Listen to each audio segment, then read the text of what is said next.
so I got something real special for you here today. We're going to do an episode on a bass guitar.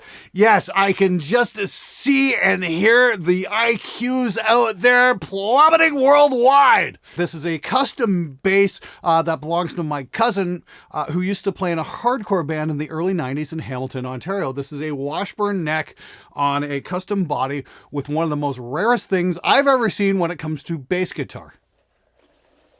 This has got a whammy bar. Oh, this is going to be fun. Now, as I'm sure will come to a surprise to absolutely no one whatsoever, this bass guitar is not in playing shape. It looks like it probably still has the original set of strings on it, probably about 30 years old, I'm guessing, and the batteries are dead. There's a couple of EMGs in here, which is really great, but I'm guessing the battery hasn't been swapped out in a couple of decades as well, so, we're not getting any volume here. But the whammy works, so that's really cool. So what I'm going to do is I'm going to give this guitar a setup. I'm going to put new strings on it from SIT.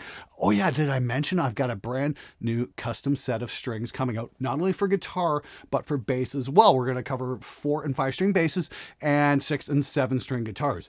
Ooh, details on that coming up in the very near future. So I'm going to throw a new set of SITs on here. I am going to set the neck. I'm going to try and set the action. Now, I have never encountered one of these bridges before. It's by Kaler, the company that lost the lawsuit from Floyd Rose.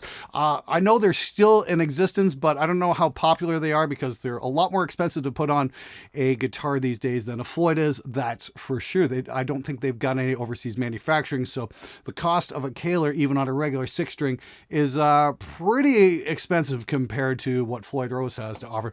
And I don't think Floyd ever made one for a bass. I don't think these things ever really caught on. So give me a couple minutes here. Let me set this guitar up, get it in playing shape. We'll plug it in and see if indeed a whammy on a bass guitar is a good idea.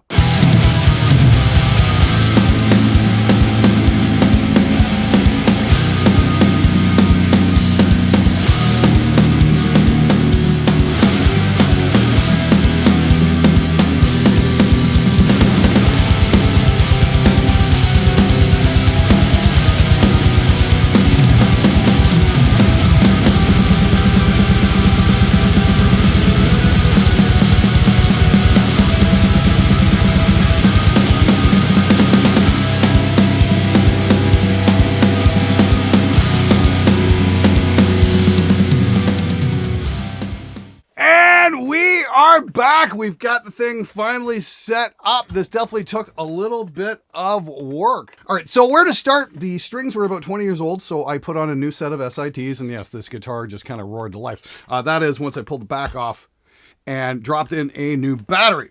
Now, the really insane thing here that really blew my mind is I was looking to see if there's any kind of spring adjustment for the tremolo system itself. And there's no cavity on the back of the guitar here, so there's no way to access it. This is definitely not a Floyd. This is like a surface mount thing. I guess they routed something out because it definitely sits in the cavity in the front, but there's no way to access the tremolo from the back. So I'm wondering how you would adjust the string height if it does fall off. Beats me. I really couldn't tell you.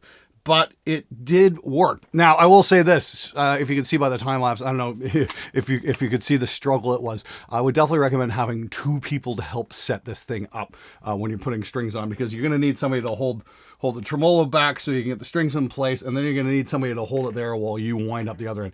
I tried gaff taping the strings down to the neck to keep them from jumping out. It was a bit of an ordeal to get the strings started down here on the tuners and then get it to sit in the grooves here on the bridge. Like I said, 2 sets of hands would probably be a real good idea if you ever encounter one of these. It's not something to be taken lightly. Changing strings on this bass is a bit of an ordeal. But that definitely explains why there are 20-year-old strings on this. I probably wouldn't want to do it either. So the other big thing I noticed with this bass was that the nut came unglued and was just kind of, you know, sitting there loose. And that doesn't surprise me at all, considering the amount of forces being put upon this nut. I mean, like, not only by the strings, but by the whammy action as well. I mean, like, I tried gluing it back the standard way with a little bit of wood glue, and yeah, as soon as I put pressure on the bar, it just popped it right out. So I had to get something a little bit stronger. A little bit of Gorilla Glue seems to have done the trick. Now, it was just a tiny little dab, so I mean, like, a guitar tech could definitely knock it out of there if the nut ever needed to be replaced, but at least it's going to hold, because, you know, bass strings put a lot of force upon the neck, but adding a whammy to that really pretty much doubles the amount of tension going on this. So yeah, there is that. That took a couple minutes to figure out, but I do have this guitar in playing shape. Finally, the neck looked like it had been adjusted in about 20 years as well, so it had a serious bow. Brought that back as well. There's a little bit of back and forth. I wanted to shoot this yesterday as a follow-up, but never quite got around to it because it just took so long to do the adjustments. We got 3 knobs here. And we got a cutoff switch here, and it's got 3 ways, but pull it up, and you've got tone. But I don't know what the original function of this switch was, whether it was a cutoff or not, but it does the thing it's supposed to do. But it's weird. It's a 3-way switch, but it only has one function, so I don't know.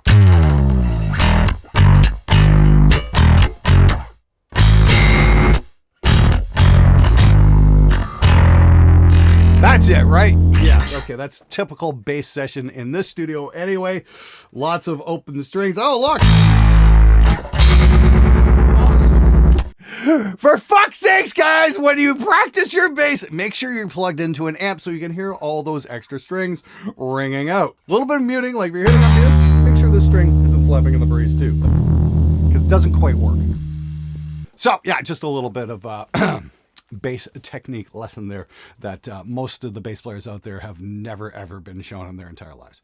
All right, anyway, enough of the bullshit. Let's see how this thing sounds, shall we? If you guys look in the back there, you can see I got the cock blocker up and going because this bass is a little bit noisy with the system that I'm using right now.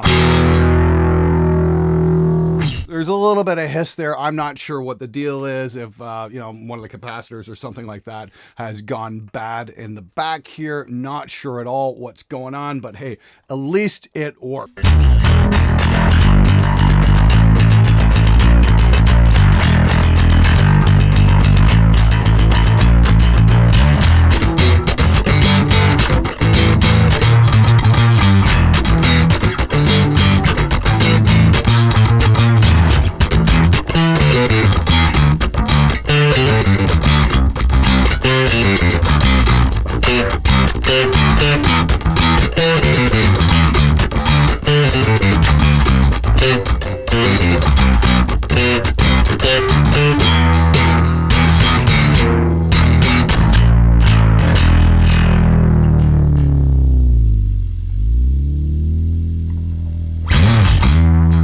Now this is the weird thing, you know, this whammy is definitely a different kind of beast because you don't kind of get the travel that you would with a guitar whammy, and you can't quite do the acrobatics you would with, say, like a Floyd, where you can like really beat the shit out of the guitar and do all kinds of fluttery things.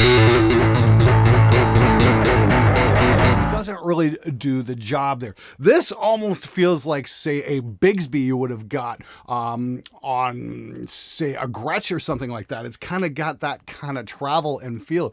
It's definitely designed for just a little bit more subtle tremolo than, you know, like crazy dive bombs and shit. Like, yeah, the strings still maintain tension. Yeah, they're still vibrating and that kind of shit, so... Like, you really got to beat the crap out of this to get anything at all, really.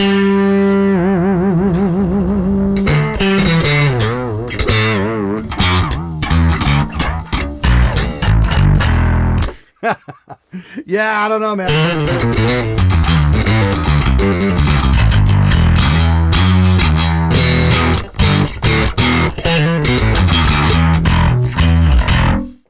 But it is a fun bass to play. Whammy on a bass, I don't know. Maybe there's a reason why it's so fucking rare. It's kind of impractical. I mean, like, is it necessary? No. Is it confusing to most bass players? Absolutely. Is it fun? You bet your ass it's fun. This is actually kind of neat. But...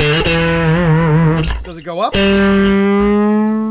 I feel like I'm gonna, pull something, something's just gonna go pop, when you do that, because again, the strings are just so fucking thick. But again, it kind of just kills the sustain. Like if I hit this note,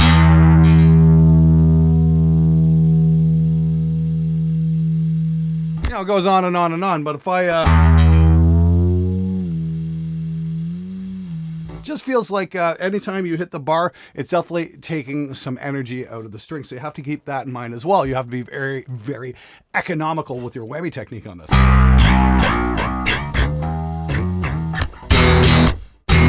And it might knock the bass out of tune ever so slightly. All right, give me a sec here. Maybe lock tuners would have been a good idea on this bass. I don't know. Maybe that's a modern thing. Does anybody make locking tuners for bass guitar? That's a good question right there. And if your question to that would be, well, why would anybody need locking tuners? Well, maybe if you put a whammy on your bass, you might need them. Might do the trick there.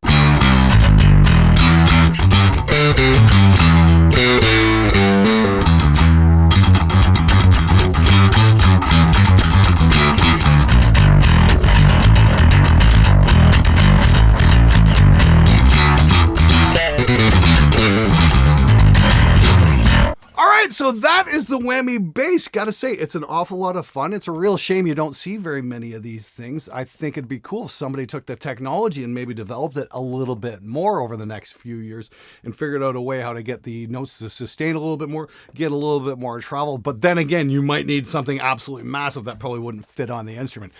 Again, on bass guitar, it's like guitar, but just everything's bigger and heavier. So it might not be that practical as well. I don't know. I could be wrong. Maybe they could 3D print some metal for this thing and make it work a little bit. I'm just spitballing. Kind of a cool concept anyway. Yeah, good luck finding one, but I gotta say, lots of fun indeed. Anyway, thanks so much for watching. Make sure you subscribe and all that good stuff, because I've got lots more coming on the show, including more Fearless Gear reviews. That's my unsponsored show where I give you guys the real straight truth about a piece of gear without having to worry about any corporate fuckery whatsoever. Thanks again for watching. I'll see you guys next time.